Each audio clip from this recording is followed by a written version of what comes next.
ಚುನಾವಣೆಗಳನ್ನು ಗೆಲ್ಲುವುದು ಹೇಗೆ ಎಂದು ರಾಜಕೀಯ ಪಕ್ಷಗಳಿಗೆ ತಂತ್ರಗಾರಿಕೆಯನ್ನು ಕಲಿಸಿಕೊಡುತ್ತಿದ್ದ ರಾಜಕೀಯ ತಂತ್ರಜ್ಞ ಎಂದೇ ಖ್ಯಾತಿ ಪಡೆದಿರುವ ಪ್ರಶಾಂತ್ ಕಿಶೋರ್ ಚುನಾವಣಾ ಅಖಾಡದಲ್ಲಿ ಮೊದಲ ಗೆಲುವು ಸಾಧಿಸಿದ್ದಾರೆ.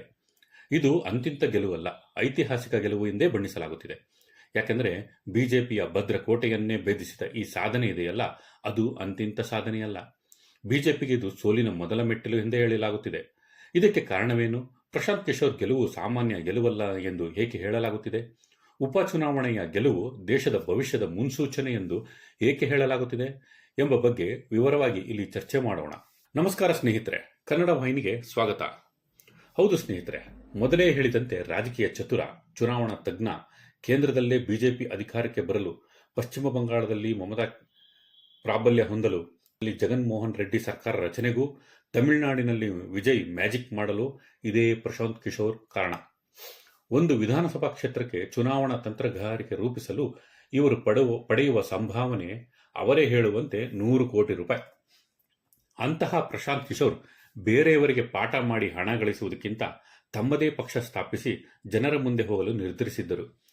ಆಗ ಪಾಠ ಮಾಡೋದು ಬೇರೆ, ಅಖಾಡದಲ್ಲಿ ಇಳಿದ ಮೇಲೆ ಗೆಲ್ಲೋದು ಬೇರೆ ಎಂದು ಲೇವಡಿ ಮಾಡಲಾಯಿತು. ನೀನು ಹೇಗೆ ಗೆಲ್ತೀಯ ನೋಡೇ ಬಿಡ್ತೀನಿ ಅಂತ ಸವಾಲು ಹಾಕಿದ್ದು ಮಾತ್ರವಲ್ಲ, ವ್ಯಂಗ್ಯವಾಗಿ ಆಡಿಕೊಂಡಿದ್ದು ಮತ್ತಾರೂ ಅಲ್ಲ, ಚುನಾವಣಾ ತಂತ್ರಗಾರಿಕೆ ಮೂಲಕ ಅಧಿಕಾರ ಹಿಡಿದು ನೆರವು ಪಡೆದಿದ್ದ ರಾಜಕೀಯ ಪಕ್ಷಗಳ ನೇತಾರರೇ. ಆದರೆ ಇದನ್ನು ಸವಾಲಾಗಿ ಸ್ವೀಕರಿಸಿದ ಪ್ರಶಾಂತ್ ಕಿಶೋರ್ ಜನ ಸುರಾಜ್ ಪಕ್ಷವನ್ನು ಸ್ಥಾಪಿಸಿ 2 ವರ್ಷಗಳ ಹಿಂದೆ ನಡೆದ ಬಿಹಾರ ವಿಧಾನಸಭಾ ಚುನಾವಣೆಯಲ್ಲಿ ಅಖಾಡಕ್ಕೆ ಇಳಿದು ಒಂದೂ ಸ್ಥಾನ ಗೆಲ್ಲದೆ ಹೀನಾವಾಗಿ ಸೋಲುಂಡಿತ್ತು. ವಿಶೇಷ ಅಂದರೆ ಆಗ ಪ್ರಶಾಂತ್ ಕಿಶೋರ್ ಚುನಾವಣೆಗೆ ಸ್ಪರ್ಧಿಸಿರಲಿಲ್ಲ. ಚುನಾವಣೆ ನಂತರ ತಾವು ಸ್ಪರ್ಧಿಸದೆ ತಪ್ಪು ಮಾಡಿದೆ ಎಂದು ಹೇಳಿದ್ದ ಪ್ರಶಾಂತ್ ಕಿಶೋರ್ ಇದೀಗ ಬಿಜೆಪಿ ರಾಷ್ಟ್ರೀಯ ಅಧ್ಯಕ್ಷ ನಿತಿನ್ ನಬೀನ್ ರಾಜೀನಾಮೆಯಿಂದ ತೆರವಾಗಿದ್ದ ಬಿಹಾರದ ಬಂಕೀಪುರ ಕ್ಷೇತ್ರದ ಉಪಚುನಾವಣೆಗೆ ಸ್ಪರ್ಧಿಸಿದ್ದರು. ಬಂಕೀಪುರ ಕ್ಷೇತ್ರ ಅಂತಿಂತ ಕ್ಷೇತ್ರವಲ್ಲ. ಯಾಕೆಂದರೆ ಕಳೆದ 35 ವರ್ಷಗಳಿಂದ ಬಿಜೆಪಿ ಇಲ್ಲಿ ಸೋಲೇ ಕಂಡಿರಲಿಲ್ಲ. ಬಿಜೆಪಿಯ ಭದ್ರಕೋಟೆ ಎಂದು ಹೇಳಲಾಗುತ್ತಿದ್ದ ಬಂಕೀಪುರ ಕ್ಷೇತ್ರದಲ್ಲಿ ಕೆಲವೇ ಕಾಣದ ಜನಸುರಾಜ್ ಪಕ್ಷದ ಸಂಸ್ಥಾಪಕ ಪ್ರಶಾಂತ್ ಕಿಶೋರ್ ಮೊದಲ ಬಾರಿ ಅಖಾಡಕ್ಕೆ ಇಳಿದರು. ವಿಶೇಷ ಅಂದರೆ ಪ್ರಶಾಂತ್ ಕಿಶೋರ್ ಮೊದಲ ಪ್ರಯತ್ನದಲ್ಲೇ ಭರ್ಜರಿ ಜಯಬೇರಿ ಬಾರಿಸಿದ್ದಾರೆ. ಪ್ರಶಾಂತ್ ಕಿಶೋರ್ ಗೆಲುವಿಗೆ ಬಿಜೆಪಿಗೆ ದೊಡ್ಡ ಮುಖಭಂಗ ಎಂದೇ ಹೇಳಬಹುದು. ಯಾಕೆಂದರೆ ಬಿಹಾರ ರಾಜಧಾನಿ ಪಾಟ್ನಾದ ಹೃದಯ ಭಾಗದಲ್ಲಿರುವ ಬಂಕೀಪುರ ಕ್ಷೇತ್ರ ಬಿಜೆಪಿ ಭದ್ರಕೋಟೆಯಾಗಿದ್ದು, ಈ ಕ್ಷೇತ್ರದಲ್ಲಿ ಬಿಜೆಪಿ 35 ವರ್ಷಗಳಿಂದ ಸೋಲೆ ಕಂಡಿರಲಿಲ್ಲ. ಅಲ್ಲದೆ ಬಿಜೆಪಿ ರಾಷ್ಟ್ರೀಯ ಅಧ್ಯಕ್ಷ ನಿತಿನ್ ನಬೀನ್ ಅವರ ಕ್ಷೇತ್ರವೂ ಇದಾಗಿತ್ತು. ರಾಜ್ಯಸಭೆಗೆ ಆಯ್ಕೆಯಾಗಿದ್ದರಿಂದ ಶಾಸಕ ಸ್ಥಾನಕ್ಕೆ ನಿತಿನ್ ನಬೀನ್ ರಾಜೀನಾಮೆ ನೀಡಿದ್ದರು. ಇದರಿಂದ ಈ ಕ್ಷೇತ್ರದಲ್ಲಿ ಉಪಚುನಾವಣೆ ನಡೆದಿತ್ತು. ಅತ್ಯಂತ ವಿಶ್ವಾಸದಲ್ಲಿದ್ದ ಬಿಜೆಪಿ ಅಭ್ಯರ್ಥಿ ನರೇಶ್ ಕುಮಾರ್ ಅವರನ್ನು ಕಣಕ್ಕಿಳಿಸಿದ್ದರೆ ಆರ್ಜೆಡಿ ರೇಖಾ ಎಂಬುವರನ್ನು ಅಖಾಡಕ್ಕಿಳಿಸಿತ್ತು. ಕಾಂಗ್ರೆಸ್ ಮೈತ್ರಿ ಧರ್ಮ ಪಾಲನೆಗಾಗಿ ಮತದಾನದಿಂದ ದೂರ ಉಳಿದಿತ್ತು. ಆದರೆ ಆಗಸ್ಟ್ 3ರಂದು ಫಲಿತಾಂಶ ಹೊರಬಿದ್ದಾಗ ಅಚ್ಚರಿ ಮತ್ತು ಆಘಾತಕಾಗಿತ್ತು. ಏಕೆಂದರೆ ಪ್ರಶಾಂತ್ ಕಿಶೋರ್ 19,324 ಮತಗಳಿಂದ ನೀರಜ್ ಕುಮಾರ್ ಅವರನ್ನು ಸೋಲಿಸಿದರು. ಪ್ರಶಾಂತ್ ಕಿಶೋರ್ 64,151 ಮತಗಳನ್ನು ಪಡೆದರೆ ನೀರಜ್ 44,827 ಮತಗಳನ್ನು ಗಳಿಸಿದರು. ಆರ್ಜೆಡಿಯ ರೇಖಾ ಕುಮಾರಿ 14,273 ಮತಗಳೊಂದಿಗೆ 3ನೇ ಸ್ಥಾನಕ್ಕೆ ಕುಸಿದಿದ್ದರು. ಬಿಜೆಪಿ ಸೋಲಿಗೆ ಪ್ರಮುಖ ಕಾರಣ ಜೆನ್ಜಿ ಹೋರಾಟ ಎಂದು ವಿಶ್ಲೇಷಿಸಲಾಗುತ್ತಿದೆ. ಈ ಕ್ಷೇತ್ರದಲ್ಲಿ 30%ಕ್ಕಿಂತ ಅಧಿಕ ಸಂಖ್ಯೆಯಲ್ಲಿದ್ದ ಜೆನ್ಜಿ ಮತದಾರರು ಬುದ್ಧಿ ಕಲಿಸಿದ್ದಾರೆ ಎಂದು ವಿಶ್ಲೇಷಿಸಲಾಗುತ್ತಿದೆ.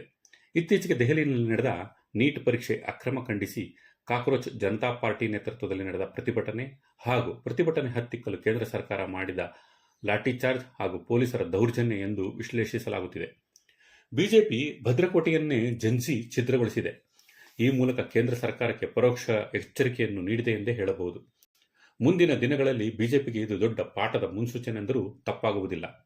2029ರ ಸಾರ್ವತ್ರಿಕ ಚುನಾವಣೆ ವೇಳೆ ಇದೇ ಜೆನ್ಜಿಗಳೇ ನಿರ್ಣಾಯಕ ಪಾತ್ರ ವಹಿಸಲಿದ್ದಾರೆ. ಏಕೆಂದರೆ ದೇಶದಲ್ಲಿ ಜೆನ್ಜಿಗಳ ಮತದಾರರ ಸಂಖ್ಯೆ 27%ಕ್ಕಿಂತ ಅಧಿಕ. ಇದುವರೆಗೆ ಕೇಂದ್ರದಲ್ಲಿ ಬಿಜೆಪಿ ಅಧಿಕಾರಕ್ಕೆ ಬರಲು ಯುವ ಸಮುದಾಯವೇ ಕಾರಣವಾಗಿತ್ತು. ಆದರೆ ಯುವ ಸಮುದಾಯವೇ ಬಿಜೆಪಿ ವಿರುದ್ಧ ತಿರುಗಿ ಬಿದ್ದಿರುವುದು ಬಿಜೆಪಿಗೆ ದೊಡ್ಡ ಚಿಂತೆಯಾಗಿದ್ದರೆ, ಪ್ರಶಾಂತ್ ಕಿಶೋರ್ ಹಾಗೂ ಪ್ರತಿಪಕ್ಷಗಳಿಗೆ ಇದು ಪ್ಲಸ್ ಪಾಯಿಂಟ್ ಆಗಲಿದೆ ಎಂಬುದು ಹೇಳಲಾಗುತ್ತಿದೆ. ಅಷ್ಟಕ್ಕೂ ಬಿಜೆಪಿ ಸೋಲಿಗೆ ಜೆನ್ಜಿ ಮಾತ್ರ ಕಾರಣ ಅಲ್ಲ. ಬಿಹಾರದಲ್ಲಿರುವ ಬಿಜೆಪಿ ಜೆಡಿಯು ನೇತೃತ್ವದ ಎನ್ಡಿಎ ಸರ್ಕಾರದ ಆಡಳಿತ ವೈಖರಿ ಎಂದರೆ ತಪ್ಪಾಗಲಾರದು.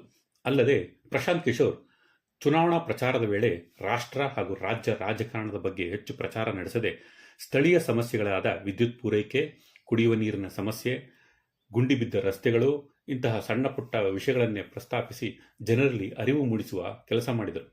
ಅಲ್ಲದೆ ಗೆದ್ದೇ ಬಿಡ್ತೀವಿ ಎಂಬ ಹುಮ್ಮಸ್ಸಿನಿಂದ ಬಿಜೆಪಿಗಿಂತ 2-3 ತಿಂಗಳು ಮುಂಚೆಯೇ ಪ್ರಶಾಂತ್ ಕಿಶೋರ್ ಪ್ರಚಾರ ಆರಂಭಿಸಿದ್ದು ಅವರ ಗೆಲುವಿಗೆ ಪ್ಲಸ್ ಪಾಯಿಂಟ್ ಇದೆ ಎಂದು ಅಂದಾಜಿಸಲಾಗುತ್ತಿದೆ. ಈ ಎಲ್ಲ ಬೆಳವಣಿಗೆಗಳನ್ನು ಗಮನಿಸಿದರೆ ಸೋಲೇ ಇಲ್ಲ, ಗೆಲುವೇ ಇಲ್ಲ ಎಂದು ವಿರೋಧ ಪಕ್ಷಗಳನ್ನು ಸದೆಬಡಿಯುತ್ತಾ ಜನರ ಧ್ವನಿಯನ್ನು ಆಲಿಸದೆ ಏಕಪಕ್ಷೀಯ ನಿರ್ಧಾರಗಳನ್ನು ಕೈಗೊಳ್ಳುತ್ತಿರುವ ಕೇಂದ್ರದಲ್ಲಿರುವ ಬಿಜೆಪಿಗೆ ಇದು ಎಚ್ಚರಿಕೆ ಗಂಟೆಯೇ ಸರಿ. ತಿದ್ದಿ ಬಾಳೋದು ಸಹಜ, ತಿದ್ದಿ ನಡೆಯುವುದು ಮನುಜ ಕಣೋ ಎಂಬ ಮಾತಿದೆ. ಮತದಾರ ಪ್ರಭುಗಳು ಎಂಬುದು ಸುಮ್ಮನೆ ಯಾರೂ ಹೇಳಿಲ್ಲ ಅಲ್ಲವೇ? ಹೆಚ್ಚಿನ ವಿಡಿಯೋಗಾಗಿ ಪೇಜ್ ಲೈಕ್ ಮಾಡಿ ಹಾಗೂ ಶೇರ್ ಮಾಡಿ. ಧನ್ಯವಾದಗಳು.